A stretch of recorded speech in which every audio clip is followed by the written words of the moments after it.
పోలీసులు లాఠీలు పట్టుకుని జనాన్ని కొడుతూ ఉంటే నువ్వాపమంటూ వాయిస్ ఇచ్చి పోలీసుల్ని కంట్రోల్ చేసావు చూసావా? అప్పుడే వచ్చా. పోలీసుల్ని వార్న్ చేస్తూ ఆ కాంట్రాక్టర్ని ప్రశ్నిస్తూ ఈ జనానికి అండగా నిలబడ్డావు చూసావా? అప్పుడు నీలో ధైర్యాన్ని చూసి నిర్ఘాంతపోయి నిలబడ్డాను.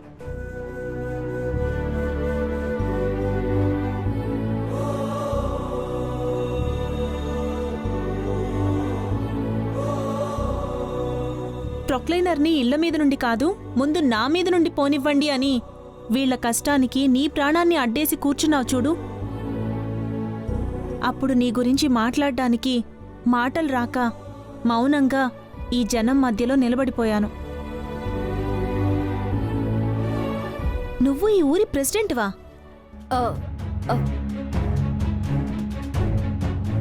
మీకెవరో లేనట్టు, మీరేదో ఒంటరో లేనట్టు మాతో పాటు ఆ ఇంట్లో ఎందుకు ఉండిపోయారండి? నువ్వు కనుసైగ చేస్తే ఊరే కదిలి వచ్చేంత కెపాసిటీ పెట్టుకుని నీ భర్తకి అత్తకి ఎందుకు సమాధానం చెప్పలేకపోయావు? నాతో పాటు ఎవరూ లేని దానిలో వచ్చి ఆ ఇంట్లో పని మనిషిలా ఎందుకు పనులు చేశావు? ఎవరమ్మా పని మనిషి? ఎవరు? గీతమ్మ పని మనిషి కాదు, ఈ గ్రామానికే దేవత.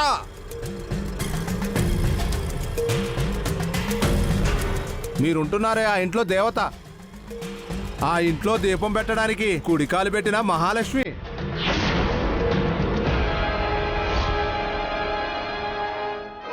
నాగేశ్వరి కోడలో.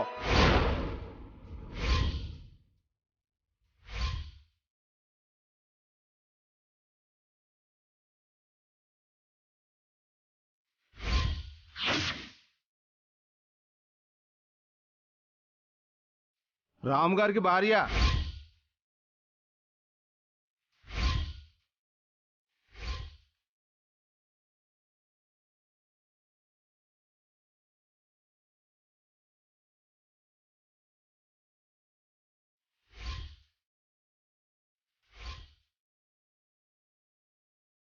ఏమయ్యా పెద్ద మనుషులు?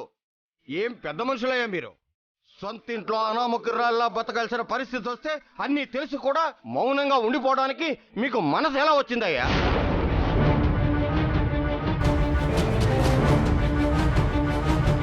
ఏయ్, ఏం మాట్లాడుతున్నావు నువ్వు? ఏ అబద్ధాలు చెప్తున్నానా? ఆ తల్లికి వచ్చిన కష్టాలు వాళ్ళు తీర్చలేకపోవచ్చు, నిజాలు వాళ్ళు బయట పెట్టలేకపోవచ్చు, కానీ మాకు ఆ భయం లేదు. మేమెవరికి భయపడం.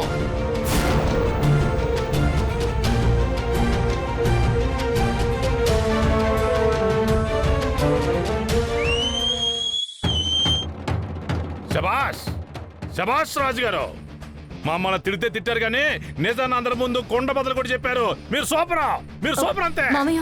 అమ్మా మేమేం చెప్పలేదు, నిజాలు మా నోటితో చెప్పమని నీకు మాట ఇచ్చాం కదా, అందుకే ఇంట్లో ఏం జరుగుతుందో మేమేం చెప్పలేదు.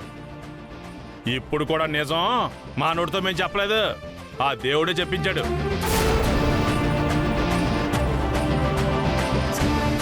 ఏ జనం కోసం నువ్వు పాటు పడ్డావో ఆ జనం నోటితోనే నిజం చెప్పించాడు నా దేవుడు.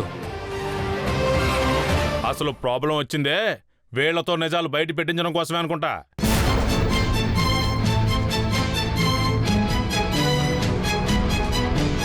అందుకే ఊర్లో సమస్యను సృష్టించాడు, అందరిని ఇక్కడికి రప్పించాడు, నిజం వాళ్ళకి తెలిసేలా చేశాడు. నీ ఓర్పే గెలిచిందిరా, నీ మంచితనమే నీకు అండయ్యి నిన్ను గెలిపించింది.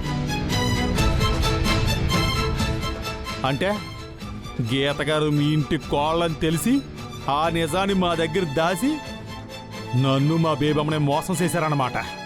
ఎవరండి మోసం చేసింది? ఎవరు మోసం చేసింది? మేం కాదు మిమ్మల్ని మోసం చేసింది.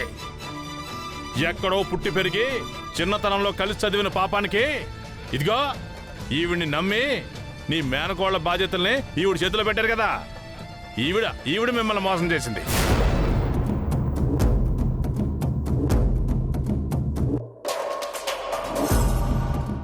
నీ మేనకోడల ఆస్తి కోసం ఆశపడి మా ఇంటి దేవతకు అన్యాయం చేయాలని చూసిందామె. అసలు దీనంతటికీ సూత్రధారి ఆవిడ. ఇంకాప్తారా? ఇది వాళ్ళింటి వ్యవహారం, వాళ్ళకి సంబంధించిన విషయం. మధ్యలో మీరెందుకు మాట్లాడుతున్నారు?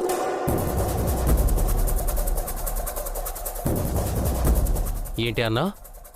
మీరెందుకు మాట్లాడుతున్నారు అంటున్నాను.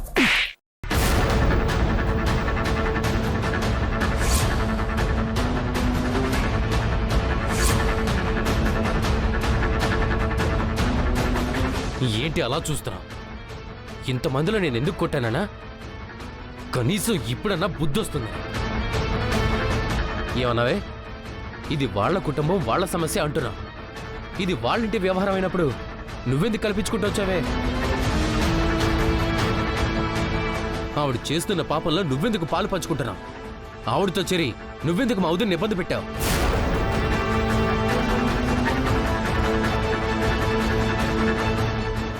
ఎందుకు తన ఇంట్లోంచి గంటించావు? ఈ రేణుతో రామ్గడికి పెళ్లి చేయాలని ఎందుకు తొందరపడ్డావు?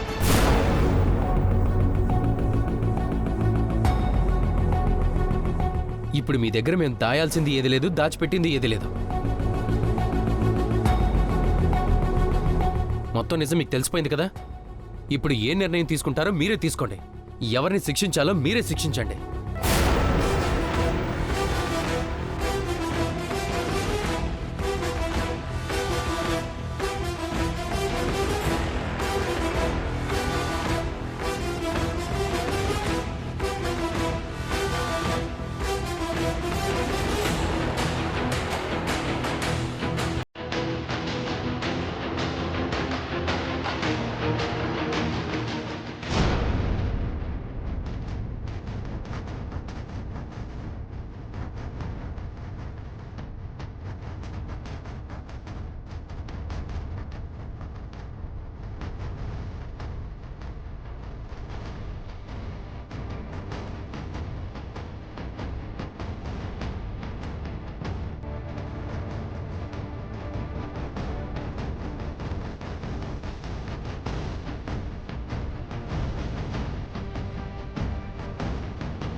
మా మా మా ఇంట్లో ఎవరు లేరా? నానా నిన్నే. ఎవరు లేరు పెద్దనానా. ఎక్కడికి వెళ్ళారు? ఊర్లో ఉన్న కాలనీలో ఇళ్ళన్నీ పడగొట్టేస్తారని ఎవరో గొడవకి వస్తే వాళ్ళకి బుద్ధి చెప్పడానికి పెద్దమ్మ వెళ్ళింది. పెద్దమ్మ వెనకాలే అందరూ వెళ్ళారు. గుండెమేంటి అలా ఉంది?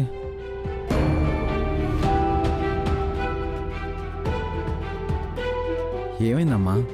నన్ను ముట్టుకోవద్దు, నాతో మాట్లాడొద్దు.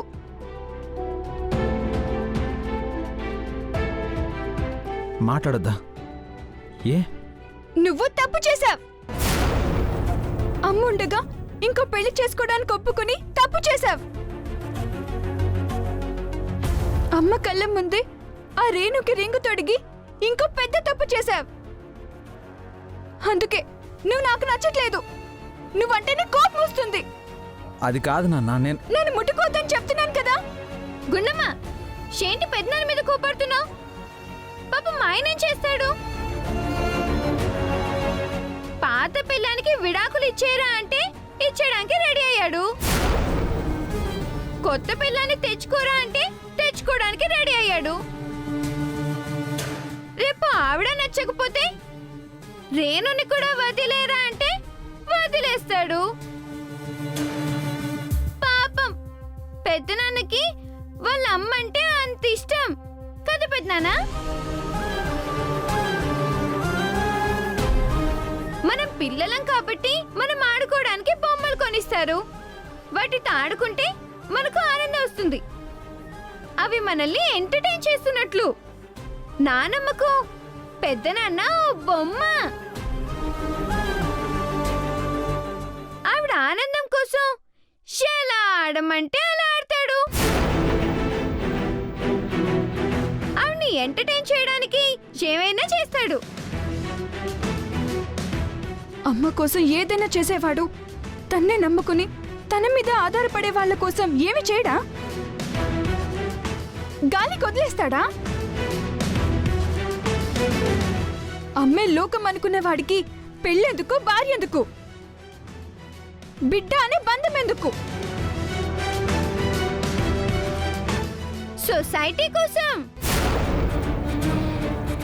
పెళ్లి చేసుకోకపోతే ఫ్యామిలీ బ్యాక్గ్రౌండ్ లో ఏదో లోపం ఉందంటారు, పిల్లల్ని కనకపోతే పెద్దవాళ్ళలో ఏదో లోపం ఉంది అనుకుంటారు కదా.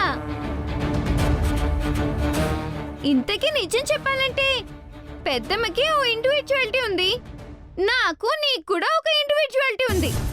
అంతెందుకు, ఆఖరికి కామెడీ పీస్ అయినా మా కాకి కూడా ఒక క్యారెక్టర్ ఉంది. కానీ ఎలాంటి ఇండివిజువాలిటీ లేని ఒకరు ఒకే ఒక్క పెద్దనాన్న మాత్రమే. పాపం. లోకేశ్వరి, మిమ్మల్ని అంటలేదు పెద్దనాన్న, తనకు చెప్తున్నాను.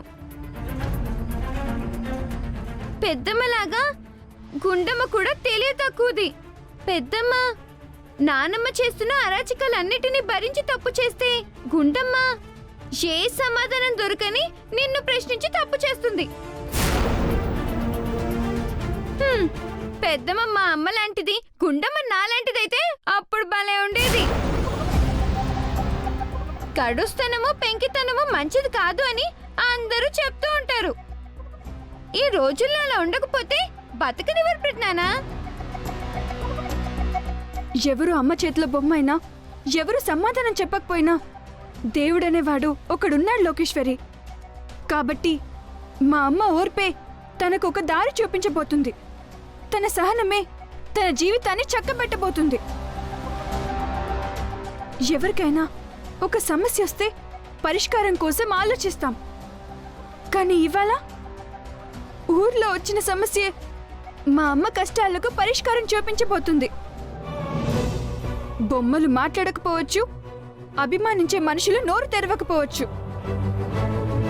కానీ మా అమ్మని దేవత అని అభిమానించే జనాలు మాట్లాడతారు.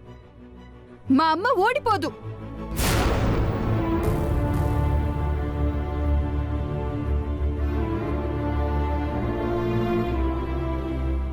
ఏంటి పెద్దనాన్న, ఫీల్ అవుతున్నావా? ఎందుకు? మనకంటూ ఇండివిజువాలిటీ ఉంటే మనం తప్పు చేసామా ఒప్పు చేసామా అని ఆలోచించొచ్చు. తప్పు చేసామనిపిస్తే ఫీల్ అవ్వచ్చు. కానీ నువ్వు నీకు నచ్చినట్టు ఏం చేయలేవు కదా. మీ అమ్మ ఏం చెప్తే అదే చేస్తున్నావు. ఆవిడ రేణు వెనక తిరగరా అంటే తిరిగావు. ఇప్పుడు నిజాలన్నీ బయటపడి ఊరి జనమంతా నానమ్మ మొహం మీద ఉమ్మేస్తే ఆవిడొచ్చి ఇవాటి నుండి గీత వెనకాల తిరగరా అంటే తిరుగుతావు. ఇందులో ఫీల్ అవడానికే ఉంది.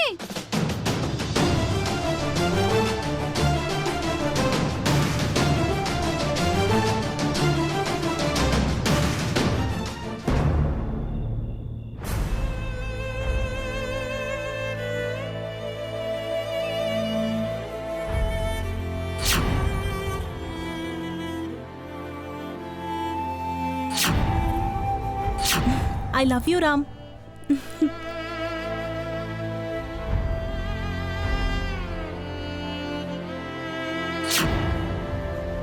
నాగేశ్వరి కోడలో రామ్ గారికి భార్య. ఎక్కడో పుట్టి పెరిగి చిన్నతనంలో కలిసి చదివిన పాపానికి ఇదిగో ఈవిడ్ని నమ్మి నీ మేనకోళ్ల బాధ్యతల్ని ఈవిడ చేతిలో పెట్టారు కదా. ఈవిడ మిమ్మల్ని మోసం చేసింది.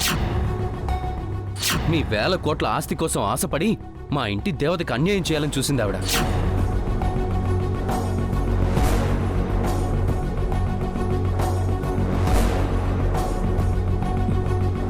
బేబమ్మా, బాటలు మొత్తం సర్దేహాను, ఫ్లైట్ టికెట్లు బుక్ చేసాను.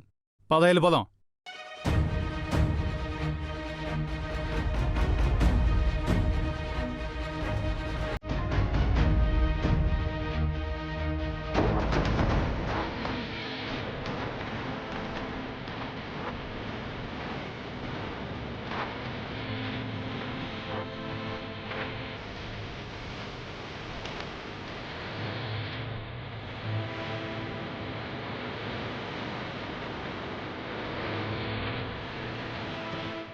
ఆంటీ, తను వెళ్ళిపోతుంది.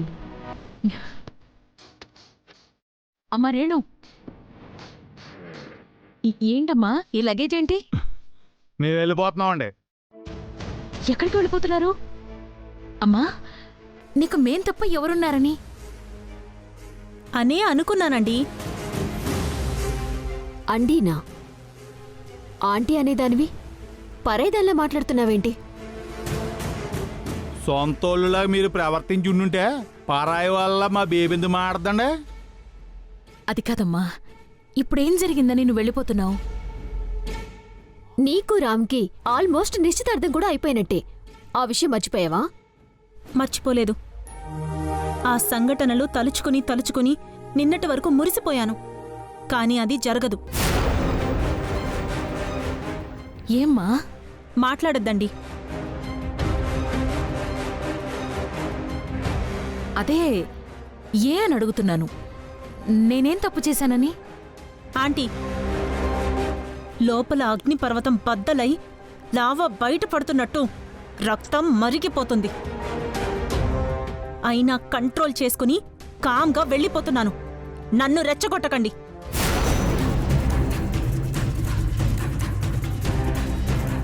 అయ్ బాబాయ్, గీత గారు మీ కోళ్ళని దాచిపెట్టి, గుండమ్మ మీ మనవరాలన్నీ ఇసిని దాచిపెట్టి, అయ్ బాబాయ్ ఇన్ని అబద్ధాలు ఆడేరండే.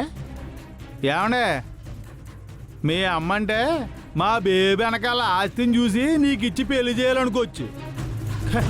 కానీ పెళ్ళైనోడివి పిల్లాన్ని కళ్ళ ముందు ఎట్టుకుని ఇంకో పెళ్లి చేసుకోవడానికి తయారైపోయావా? ఏం మనిషివా నువ్వు?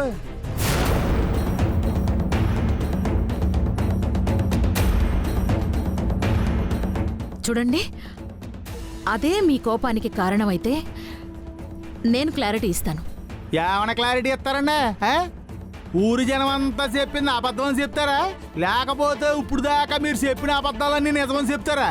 లేదు, ఊరి జనం చెప్పేది నిజమే. గీత నా ఇంటి కోడలే, నా కొడుకు భార్యే, గుండమ్మకి తల్లే. కాని తను నా ఇంటి కోడలనేది గతం. ఇప్పుడు నా కొడుకు గీత విడాకులు తీసుకోబోతున్నారు.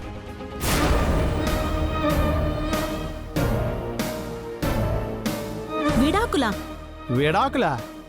అవును, ఇది మాత్రం అబద్ధం కానే కాదు.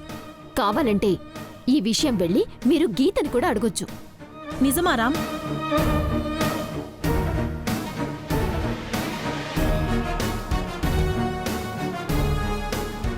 అసలు దాన్ని పెళ్లి చేసుకోవడం నా కొడుకిష్టం లేదు. మా ఆయన బలవంతం మీద ఈ పెళ్లి జరిగింది. బలవంతంగా అది నా ఇంటి కోడలైంది. ఆ క్షణం నుంచి రామ్కి గాని ఆంటీకి గాని అసలు మనశ్శాంతి లేదనుకో. ప్రతి విషయంలోనూ తన మాటే నెగ్గాలనే పంతం. తనకు తెలిసిందే నిజమని నమ్మే మూర్ఖత్వం. భర్తనే గౌరవం లేదు, అత్తనే మర్యాద ఉండదు. ఆవిడ చూస్తే అలా అనిపించదా? అదే మా కర్మ. చూడటానికి దేవత లుక్లో కనబడుతుంది. నలుగురు చప్పట్లు కొట్టి దండలు వేస్తారంటే దానికోసం ఏమైనా చేస్తుంది. ఇప్పుడే ఊళ్ళో కాలనీని కూల్చుతుంటే అక్కడికి వెళ్ళింది కదా. వాళ్ళ కష్టం చూడలేక కాదు, తను ప్రెసిడెంటు అన్న విషయం ప్రపంచానికి తెలియాలి, ఇలా తను అడ్డుపడి ప్రజల కష్టాలను తీర్చింది అని పబ్లిసిటీ రావాలని. అందుకే ప్రెస్ వాళ్ళని కూడా పిలిచింది. చప్పట్లు కొడుతుంటే మురిసిపోతుంది, దండలు వేస్తుంటే మురిసిపోతుంది. కుటుంబం ఏమైనా తను మాత్రం పట్టించుకోదు. ఈ దండాలు పదవులు శాశ్వతం కాదు. ఊరి కోసం పాటు పడతానంటావా? పడు, కాదన్ను. కాని పెళ్ళైన దానివి కుటుంబ బాధ్యత కూడా చూసుకోవాలి అని అన్నాను. అందుకే ఆంటీతో గొడవ పెట్టుకుంది. మా మాట కూడా వినకుండా విడాకులంటూ కోర్టుకెళ్ళింది. నచ్చ చెప్పాలి అనుకున్నా, కానీ ఇంట్లో ఎవరి మాట వినలేదు కదా రామ్? నిజం చెప్పాలంటే నా కొడుకుని వదులుకోవడం దాని కర్మ అని వదిలేసుకున్నాం. కాని మేమెక్కడ సుఖపడిపోతామోనని కావాలని అది మీ కారు కింద పడి మళ్ళీ ఇంట్లో చేరింది. తర్వాత ఏం జరిగిందో నీకు తెలుసు. అవన్నీ వదిలేయ్. విడాకులు తీసుకోబోతున్న నా కొడుక్కి ఇంకొక పెళ్లి చెయ్యాలనుకోవడం తప్ప అమ్మా? అండే మీ అబ్బాయికి మరో పెళ్లి చేయాలనుకోవడం తప్పు కాకపోవచ్చండి, కానీ కోడలను చేసుకోవాలనుకుంటున్న మా బేబమ్మకి నిజం చెప్పాలి కదండి మీరు. మరి ఎందుకు చెప్పలేదు? ఈ నిజం నువ్వైనా నాకు చెప్పాలి కదా రామ్, ఎందుకు చెప్పలేదు? చెప్పడానికేముంది? తను ఎటు వెళ్ళిపోయేదే, ఏదో మీతో పాటు తీసుకొచ్చారని పోనీలే అని ఊరుకున్నాడు. అమ్మా రేణు, నిన్ను నా ఇంటి కోడల్ని చేసుకోవాలన్న ఆశ నాకు లేదమ్మా. నువ్వు రామ్ని ఇష్టపడుతున్నావని ప్రియ నాకు చెప్తే అప్పుడు నేను ఈ నిర్ణయానికొచ్చాను. ఎటో నీ బాధ్యతలన్నీ మీ అమ్మ నా చేతిలో పెట్టింది. నీకొక మంచి సంబంధం చూసి పెళ్లి చెయ్యమంది అని మీ మామయ్య చెప్పాడు. నా మీద ఇంత నమ్మకం పెట్టుకున్న నా స్నేహితురాలి కూతుర్ని ఎవరో బయటి వాళ్ళింటికి పంపడం కంటే నా కొడుక్కిచ్చి చేస్తే కోడలిగా కాకుండా కూతుర్లా చూసుకోవచ్చు అని అనుకున్నాను. అది తప్ప